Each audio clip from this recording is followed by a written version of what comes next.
Today, I'm going to teach you how to get into Mediavine. This was a question that was asked by someone in Threads. And I know that that's a common question for a lot of people because, of course, the goal is to get into an ad network that is going to sustain your blog and bring you income long term. I like to kind of think of ad income as like a salary and affiliate income as commission. So if you are in a job and you get your salary, that's kind of like what ad income is because it feels like it's very stable.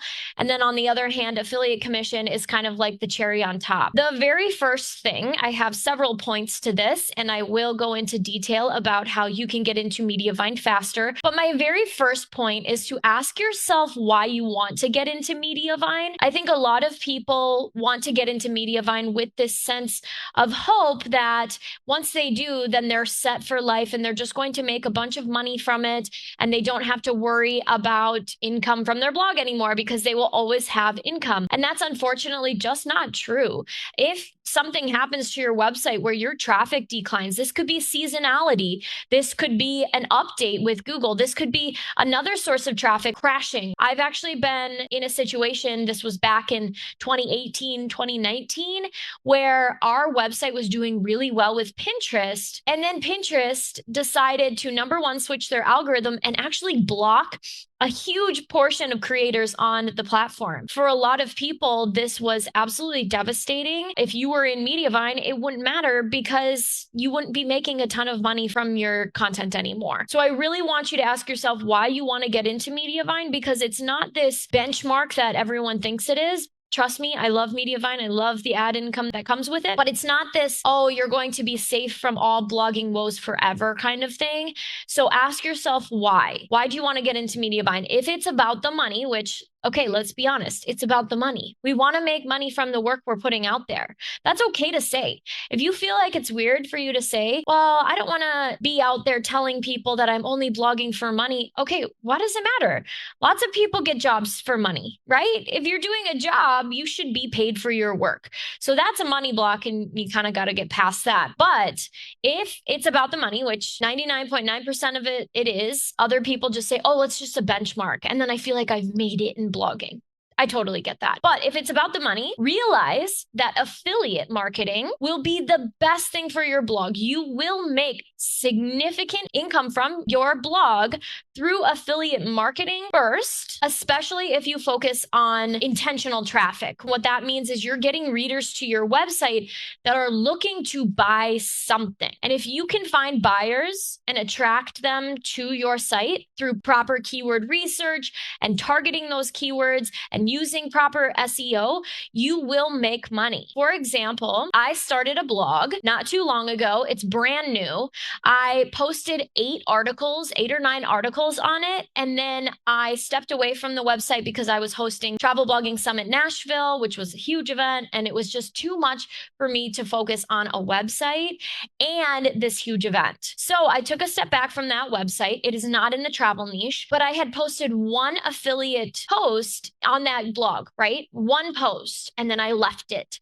And I've left that blog since September. I came back to it just a few weeks ago and saw that I had made 3 affiliate sales. I had made money from this website that not only was it brand new, it has no authority with Google. I don't have any backlinks to it, but I had written 1 affiliate post for it. And again, only 9 posts on the entire website. This blew my mind, but at the same time, I thought, but it doesn't, because I'm being intentional with the keywords that I am targeting. And so of course that makes sense. Of course that I am going to be able to make money from this because I am being intentional. Since then, I've actually made another sale from that same website. I have added more content to it, but these were more traffic posts. And it was the same blog post that I had earned the 3 other commissions from. So at this point, we've made about $45 from that website. You might not think, well, that's not very much, like, okay, big whoop, but this is recurring income.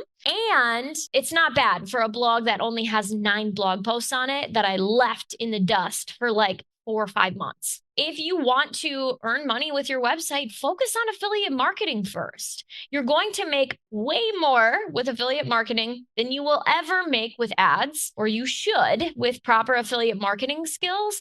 So make sure that you are putting your energy into learning proper affiliate marketing, getting that content out there in a way that's intentional. We have so many students in our program, Scale Your Travel blog, that even before they get to Mediavine, they're making $3,000-$4,000 from their website because of affiliate marketing. Just keep that in mind going forward.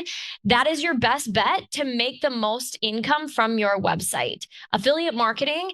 And then you'll be able to have this like foundation of income, of comfort, so that you can then go and get into Mediavine. The extra income from Mediavine is just toppings. So that's my very first thing. Ask yourself why. The next thing is, again, I totally get it. It is really cool to get into Mediavine or Raptive or any of these ad networks because it is like this rite of passage, right? You kind of feel like I'm stable now. So I get it. Now, if you're not at Mediavine yet, there are actually smaller ad networks that you could consider putting on your website. The first is She Media.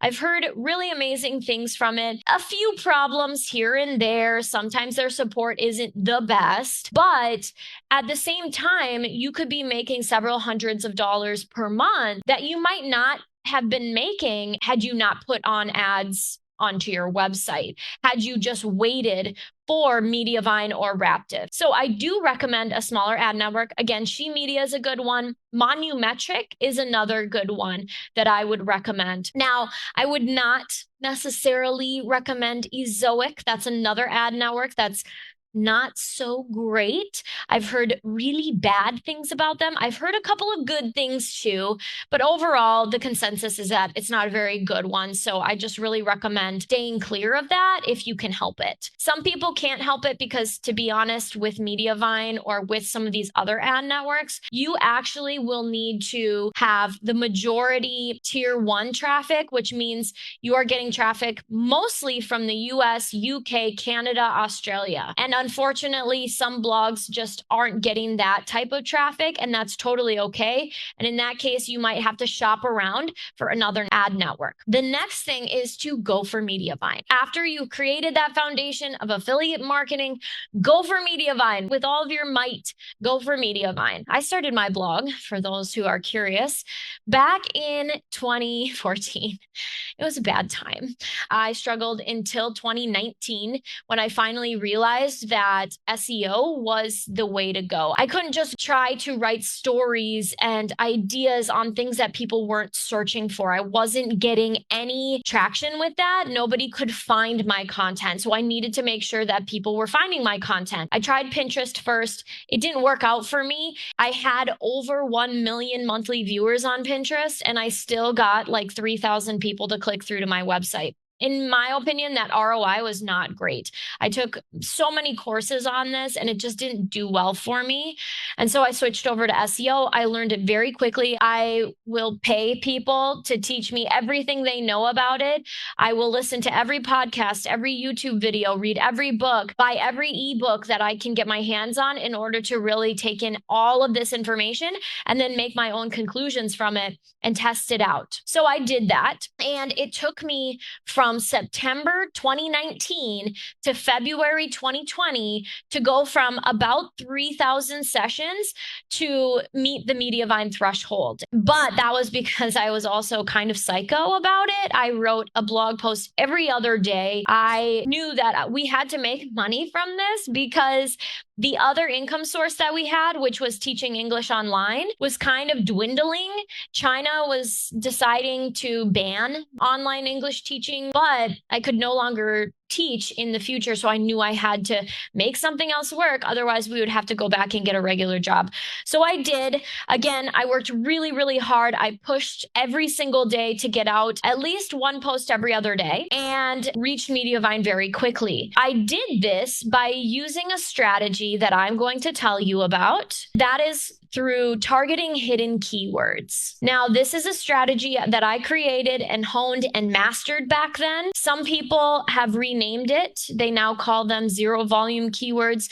Again, I like to call them hidden keywords. That is what I named them back in 2019 when I figured this out. And these are keywords with way less competition than what you would typically target or find in a keyword research tool. In fact, many hidden keywords won't even show up in keyword research tools, which is why a lot of travel bloggers or bloggers in general tend to shy away from them, because they think that they won't get traffic from these posts because they're not showing up in a keyword research tool. Unfortunately, keyword research tools have so many limitations. They are usually wrong a lot, which is another lesson for another day. Don't worry, I will get into it because it's one of my biggest pet peeves. So don't listen to keyword research tools as if they are Bibles, as if they are giving you factual information. They're not. They're giving you guidelines, okay? And it's especially limiting when it comes to hidden keywords. Where do you find hidden keywords to target? Each blog post should target one keyword. You will rank for many,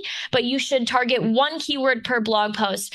And I've created several different strategies for finding these hidden keywords, which includes using Google Search Console. It does include using keyword research tools in a sneaky way, but I'm going to highlight one that you can use today to find hidden keywords without having to navigate Google Search Console. I get that it can kind of be a little difficult. I actually just posted a video on how to use Google Search Console to find some hidden keywords on our YouTube channel. I will also post that link in the comments below. I did that, I think, 2 days ago. So go check that out if you want. But I am going to highlight one way that you don't have to use a keyword research tool, because I don't necessarily just recommend going out and purchasing a keyword research tool without knowing how to find keywords for yourself first. The way that I'm going to teach you is to use the People Also Ask section on Google. So let's say that you're going to write about Cabo San Lucas, Mexico. What I would do is write down maybe 4 or 5 broad topics related to Cabo. This could be Cabo San Lucas. This could also be where to stay in Cabo San Lucas. This could also be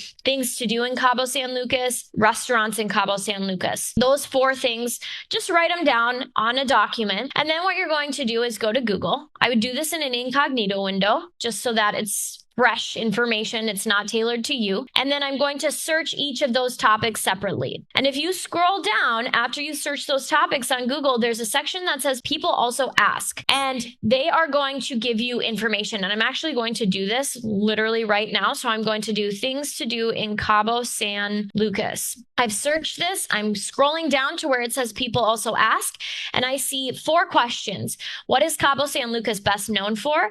How many days in Cabo is enough?